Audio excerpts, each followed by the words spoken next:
So how can you be in a millionaire in your country where you live just maybe once, 1 month in every year, like 2 weeks in every year, or 3 months in a year? How can you be a millionaire there, and where you live maybe like 11 months in a year, you are kind of church rat, like very, very poor? That is... Hey guys, welcome back to today's video. Thank you so much, guys. As you can see from the title, this is what we are going to be discussing. Yeah, super interesting. So this is something that I talked about on TikTok, and yeah, a lot of people, like, I got to read a lot of comments, and a lot of people really responded to this video.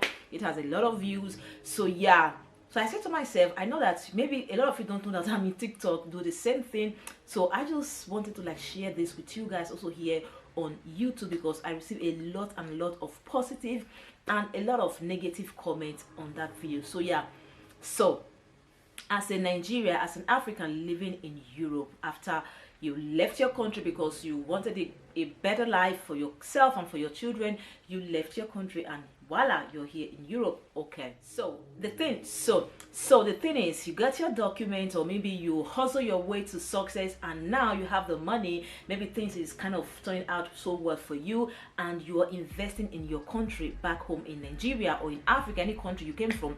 You are investing there, putting all your money, putting everything that just like money will pass your hand will definitely end up in Africa. Okay, the point is, I'm not against anybody investing in their country. I'm not against who wants to invest in their country, because when it comes to investment, like, we see it from a different angle. Everybody has their own different explanation when it comes to like investing in your country, investing in your future. So it can't be the same thing. But the problem is, okay, how can you be investing in a country whereby you don't live? You left there, you lived there for a very long time, and later you left. How can you be investing in a country that you don't live? Let's say you live in the country, you live in Nigeria. Okay, you only go there once in a month, and you have a huge investment that's worth millions of naira. I know that there must be people that are controlling that investment for you, but it is not the same thing like you're there.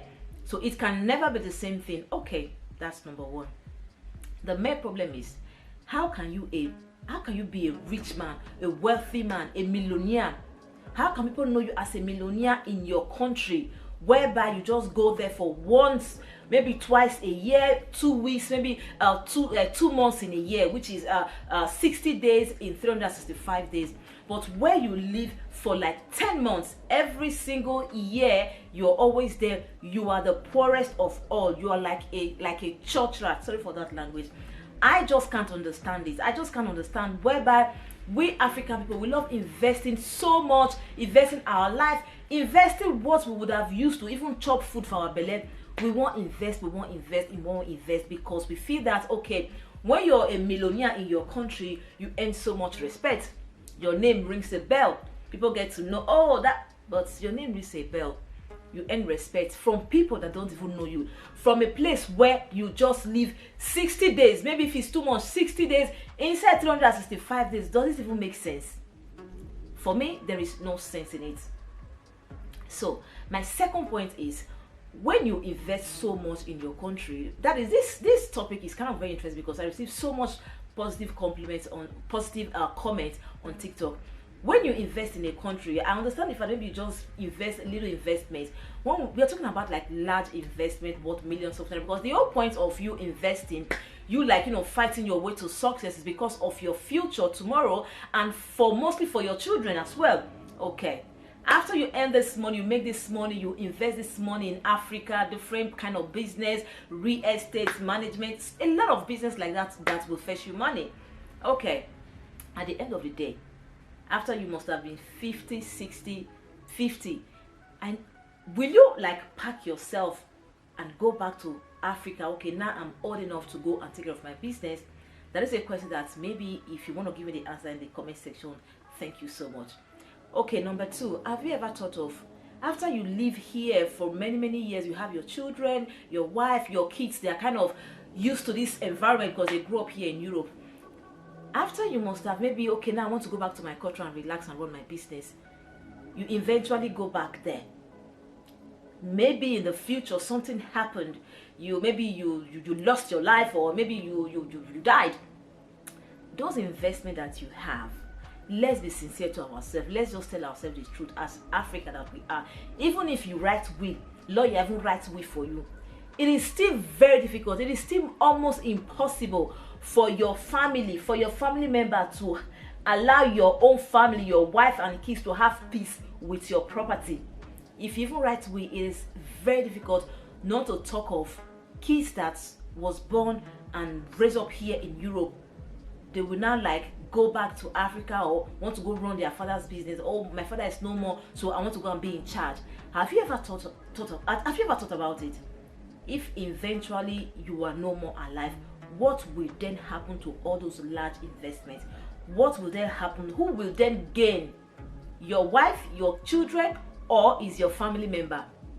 Sometimes when we talk about investment, oh, it is wise for you to invest wisely, especially when it comes to like something very big, something for your future, something for your children. You want to make a lot of inquiries. It's not just we Africans, most of us, we just have it in mind that, oh, just go into kind of business whereby your family member will be running for you until you are of age, or maybe until your children are of age, or maybe until, okay, now I want to go and retire in Africa, then I can take charge. When it comes to business, doing business in Africa, you have family members, you have uncles, you have aunties, you have distant relations that don't even know about you. But the moment you start anything like investments that makes sense, all those your long distance relations that you don't even know that they exist, they will start coming. That you'll be like a sugar that attracts ants, When you are no more, what will then happen to all those investments of yours?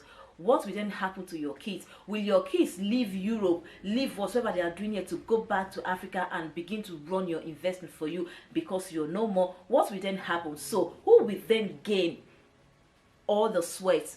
That is my point.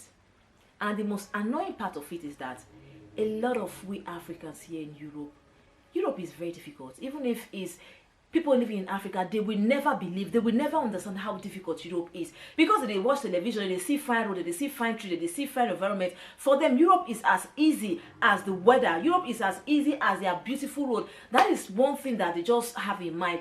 White man land, now me can own it. Everything there is just easy, unlike Africa.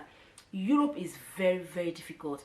Where I have problem is, how can you as a grown woman or as a grown man, hustling, like maybe doing like 14 hours job just because you want to earn reasonable salary at the end of the month. You are doing 19.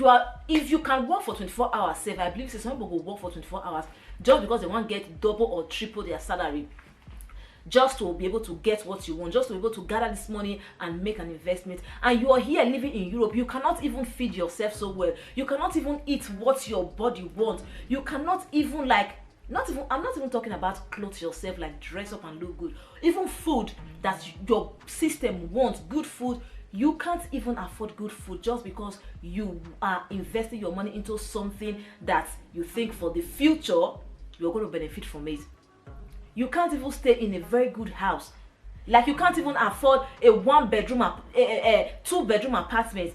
Instead, you have an apartment and you're squatting with another person. That is not the problem, you squatting. But compared to the kind of job that you're doing, the hours that you're working, what you're earning, don't you think that you deserve a little bit more better? Don't you think that you deserve a little bit better food? I don't know. That is where a lot of people get it all wrong. And at the end of the day, if you eventually die tomorrow because of say you want invest, because of say you want gather, because of say no, I must deny my belly for some kind of certain food, just because of say no, I would deny myself of staying in a very good apartment, or because of say no, I would deny myself of wearing clothes where we say fine, small. At the end of the day, if you eventually die now, who lose? Who? You lose. We should always think twice, like think wise when it comes to we are thinking about doing a very huge, be it big or small investment.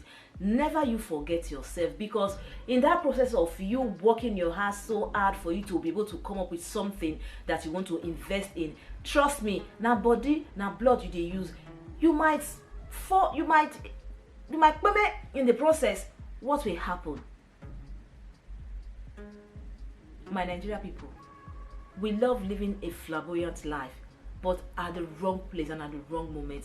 You are a millionaire in a country, your Nigeria, in your Africa, where you always live like 2 times 60 days inside 365 days. Why here, where you live in Europe, you cannot even afford a decent 1-bedroom apartment just because of you seeing yourself that no, Europe now place where you say I can't hustle for Europe now, so I will spend money in here. If you die in the process of hustling, who lose? Not be you. Or because say no, now I can't hustle for you, later I'll go chop the money for Africa. You might sleep and you might not wake up tomorrow. Yeah, it happens. It happens. Yeah. We should always think twice. We should not neglect ourselves just because we want to invest. We should not neglect our body, what we want, medical checkup, eat good food.